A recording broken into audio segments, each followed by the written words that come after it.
Hello everybody, welcome back to another video, and in today's video we're going to be going over your January forecast for 2021. We're going to be going over your temperature anomaly forecast, your precipitation anomaly forecast, and then your overall forecast at the end of the video. So make sure you are staying tuned all the way until the end. I'll kind of be breaking down what I'm expecting generally for the month of January, and overall I think it's going to be a split month. I think we're going to have a cold start of January if you live in the western part of the United States, but if you live in the eastern part of the United States, I think it'll be rather mild and actually quite dry. But as we transition to the second half of January, I think things might turn around and it might actually flip the pattern. You might still be cold in the west, especially in the northwest, but I do think you'll get a little bit of cold air to spill into the eastern United States as we get into the later part of January. So let's start off right with your January forecast, and let's start off with your precipitation anomaly forecast. So we have above average precipitation expected for much of the western United States from the Rockies westward, then down through into the south central U.S., and then back through the Tennessee and Ohio valleys and into the northeast. This is where I'm expecting above average precipitation, and one of the reasons that I put that above average precipitation for the western United States is because we are expecting a lot more systems to kind of crash into that area and kind of move through portions of Oregon, Washington, and even crash into California there, and bring quite a lot of precipitation to those regions. And then the reason I put that above average precipitation region for portions of the eastern U.S. is because I'm expecting a lot of storm tracks, especially in the first half of the month, to go from about Texas and Oklahoma northeastward somewhere to right around the Great Lakes. And on that southeastern side, you're going to get quite a bit of precip to come down, mainly in the form of rain, but you might get a couple of ice or snow situations mixed in there as well. So that's why I have that above average precipitation for those regions. So this is the first layer of above average precipitation. Here's where I'm expecting it to be even wetter than normal in these regions for that more moderate shade of green. That includes parts of the West Coast and then also into portions of the northern Rockies, and then another area from Texas to about Kentucky and Indiana there, where I'm expecting a moderately above average precipitation. And the reason that I put that area for Texas through Kentucky and Indiana is mainly because, again, those systems are going to track to the north of those areas. Those areas will be stuck for at least the first part of the month in that rainy zone. That might change into the second half of the month, but I think overall it should be fairly above normal for rainfall and precipitation, just because there will be some fairly good rainstorms over those areas. Especially, I think you might get one or two for the first 15 days of January. And then for the West Coast, again, we're seeing their averages aren't that high, especially if you get down into California and Nevada. They don't average that much rainfall, so the pattern that we're in is actually giving them quite a bit of rainfall, and that'll push them fairly above average. And we even have a third layer of above average, that well above average region, and that's for portions of western California, western Oregon, and western Washington there, where your averages are going to be way above normal, and I do think it'll be fairly active compared to what your normal is for those regions. So here would be the below average regions, and we have two different areas here. We have one for portions of the northern plains from Montana and Wyoming east through the Dakotas and into Minnesota, Wisconsin, and the UP of Michigan, and then another area there for much of Florida except for the panhandle there. That's where I'm expecting below normal precipitation, and the reason I'm expecting that is because portions of the northern plains have already this December been quite dry, and they haven't gotten a lot of precipitation, and there's no real signs that that'll let up. And even if you do see snow has a lot lower liquid ratio, which means that your precipitation is going to be way lower. Even if you get 5 or 6 inches of snowfall out of a snowstorm, that might be just half an inch of liquid. So it's not going to add up to too much precipitation. You might see a couple snow events, but I don't think in precipitation wise you're going to be seeing quite a bit over the northern plains, and then over Florida and some of the southeast states. That's mainly just because most of the systems have been tracking to your west or to your north, and we haven't seen a lot of systems come out from the Gulf of Mexico and then head eastward. We've seen them head out of the Gulf of Mexico and move northward, but we haven't seen them really impact portions of Florida, and they are actually quite below average for their overall precipitation for the winter so far. Now, here's the precipitation forecast for the month of January, and I'm expecting above average precipitation or above average temperatures here for portions of the eastern U.S., and that's mainly for the northern plains Plains, back through the Great Lakes into the Tennessee Valley, and then into the Mid-Atlantic and the Northeast. For a lot of these areas, I'm actually expecting a fairly mild first half of the month, and then you might get average between about the 15th and 20th, and then maybe past the 20th, that's when you start to get into those below normal patterns, it's just going to take way too long for you to get into the below normal pattern for it to really amount to too much to where you could maybe reverse it, so the average for the month would be below normal. So you will still have some cold air, and I definitely think you will still have a couple snow events over these areas, but for the first half of the month, it's really going to bring your averages up, and you're really going to be fairly above average, I think, for the first part of the month. So this is that slightly above average region, and this is where it will be noticeable, but you will still have a couple cold shots. And then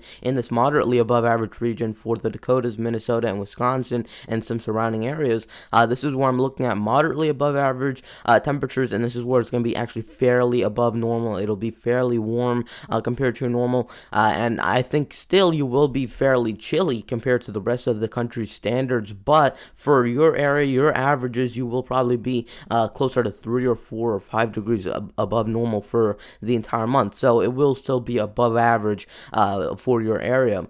Now here's that below average region, and that spans from the southern U.S. down through into the western United States, from the Rockies westward. That's where we're looking at your slightly below normal temperatures, and this is mainly going to be for the first half of the month, especially if you live in the western U.S., where I'm thinking it's going to be colder for you guys, and then it might slowly transition to a warmer pattern about right around the 15th is when it should start switching to a different pattern. So just based off the modeling that I've been seeing, there is a lot of support for a colder pattern for the western U.S. as we get into at least the early part of January. And again, I do think that'll switch into the later part of January.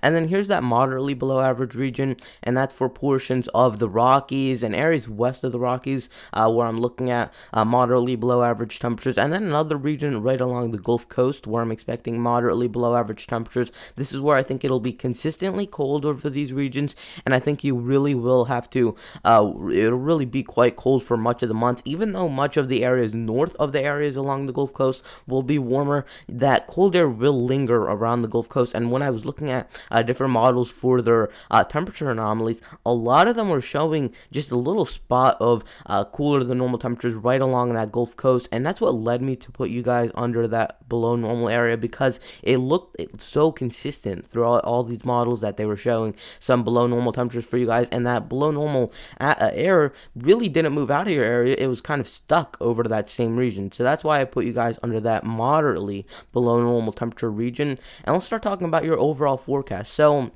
we're going to break it down for you guys, and we're going to break down what each individual color here means, and we're going to go area by area and kind of just break it down for you guys. So in this green area along the west coast, that's where I'm looking at much wetter conditions, and you saw that on my precipitation anomaly forecast. It will be fairly wet compared to normal, so definitely will be a very, very active pattern if you do live along the west coast.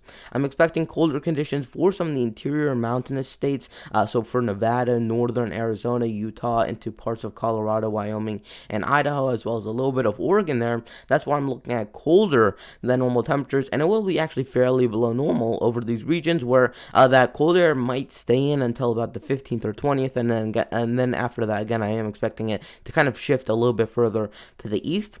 More mountain snow in these regions, just because it will be way more active than what we saw in December for a lot of these regions, and also November. It's going to be more active than that time period.